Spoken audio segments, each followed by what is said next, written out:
की रैली में भगदड़ मचने से 29 लोगों की जान चली गई है। बताया जा रहा है कि अब तक की जो शुरुआती जानकारी है, दम घुटने की वजह से 29 लोगों की जान चली गई है। भीड़ में बहुत ज्यादा लोगों की मौजूदगी है और ऐसे में कुछ छोटे बच्चों की भी तादाद इसमें शामिल है। दक्षिण के सुपरस्टार विजय की रैली में भगदड़ हुई है। बताया जा रहा है दम घुटने की वजह से कई लोगों की जान चली गई है। तस्वीरों में भी देखा जा सकता है। कुछ देर बाद रैली को खुद विजय ने रोक भी दिया। नीरज हमारे सहयोगी फोनलाइन पर मौजूद है। नीरज, हम तस्वीरों में भी देख रहे हैं कि एम्बुलेंस को रास्ता बनाने के लिए कहते दिखाई दे रहे हैं। विजय यहां पर पानी की बोतलें उन्हें दे रहे हैं, लेकिन तादाद तो बढ़ती चली जा रही है हताहतों की।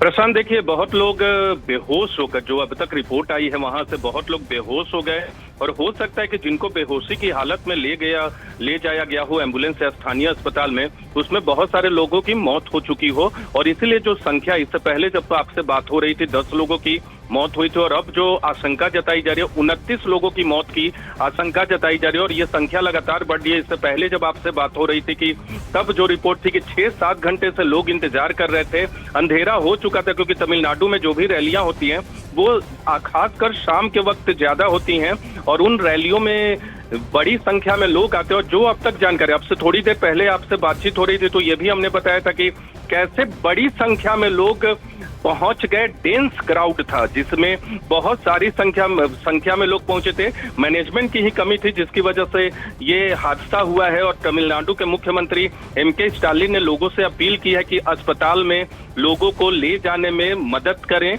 और जो लोग घायल हुए हैं एम्बुलेंस के लिए रास्ता दे।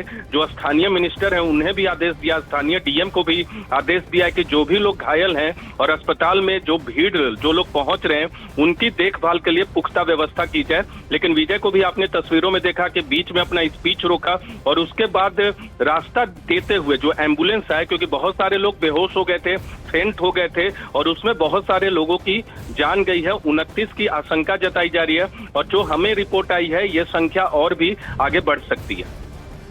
टीवी की रैली, बताया जा रहा है कि टीम विजय कशगम की ये रैली थी। बड़ी तादाद में लोगों की वहां पर मौजूदगी थी और तमिलनाडु के करूर की यह घटना है जहां पर बहुत बड़ी तादाद में लोग जुटे हुए दिखाई दे रहे हैं।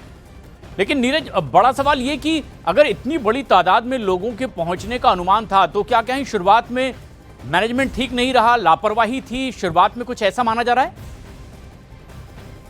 देखिए, बिल्कुल लापरवाही तो रही होगी। डेंस क्राउड तभी होता है जब या तो कम जगह हो, अधिक लोग आ जाएं, या बड़ी जगह हो, वहां भी बड़ी संख्या में लोग आ जाएं। अगर आपने परमिशन लिया भी हो, रैली की परमिशन ली भी हो और बहुत सारी बड़ी संख्या में लोग आ जाते हैं, तो इसमें कहीं ना कहीं मैनेजमेंट की गलती तो बहुत होती है। उसमें चाहे विजय की पार्टी की बात करें या पुलिस प्रशासन की बात करें, लेकिन अभी वो वक्त नहीं है, वो तो बाद में देखा जाएगा। अभी सबसे बड़ी चुनौती वहां ये है कि बड़ी संख्या में लोग जुटे हुए थे और जब एक जगह डेंस क्राउड हो जाता है तो उनको निकलने में भी दिक्कत होती है। जिस तरह से आपने देखा, आपसे थोड़ी देर पहले न्यूज 18 इंडिया के स्क्रीन पे हमारे दर्शकों ने देखा है प्रशांत की कैसे एम्बुलेंस को भी ले जाने में बहुत कुछ दिक्कतों का सामना करना पड़ा। खुद मुख्यमंत्री को अपील करनी पड़ी, जो भी स्थानीय मंत्री हैं, जो अधिकारी हैं, जो पार्टी के वर्कर हैं, चाहे विजय की पार्टी के वर्करों की बात करें या दूसरी पार्टियों के वर्करों की बात करें, उनको निर्देश दिया गया कि वो मदद करें ताकि लोगों को अस्पताल पहुंचने में या अस्पताल में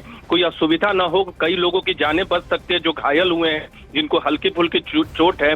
बहुत लोग ऐसे भी होंगे प्रशांत इसमें कि भीड़ की वजह से बेहोश हो गए हों, जहां वो सेक्शन वाले इलाके में, यानी जो ओवर क्राउडेड इलाका था, उसमें एक सेक्शन में ये भगदड़ मची है। और कई बार ऐसा होता है कि एक सेक्शन में भगदड़ मचने के कारणवश दूसरे जगहों पे भी उसका असर होता है। तो अब तक जो रिपोर्ट आई है, बहुत लोग जुट गए थे, इसलिए ये भगदड़ मची है, जिसकी परिणाम स्वरूप 29 लोगों की मौत हुई है। जी, और तमिलनाडु के मुख्यमंत्री स्टालिन ने सोशल मीडिया प्लेटफॉर्म एक्स पर भी लिखा है कि करूर से आई खबर चिंताजनक है और कृपया भगदड़ के कारण बेहोश हुए लोगों को अस्पताल में भर्ती करवाएं, नागरिकों को तत्काल चिकित्सा सुविधा प्रदान करें और ऐसे में जल्द से जल्द राहत दिलाने की भी बात सीएम की ओर से कही गई है। लेकिन कुछ इसमें बड़ी तादाद में बच्चों के भी शामिल होने की खबर आ रही है। 29 लोगों की इसमें अब तक की जान चली गई। अपडेट्स आप पहुंचाते रहेंगे।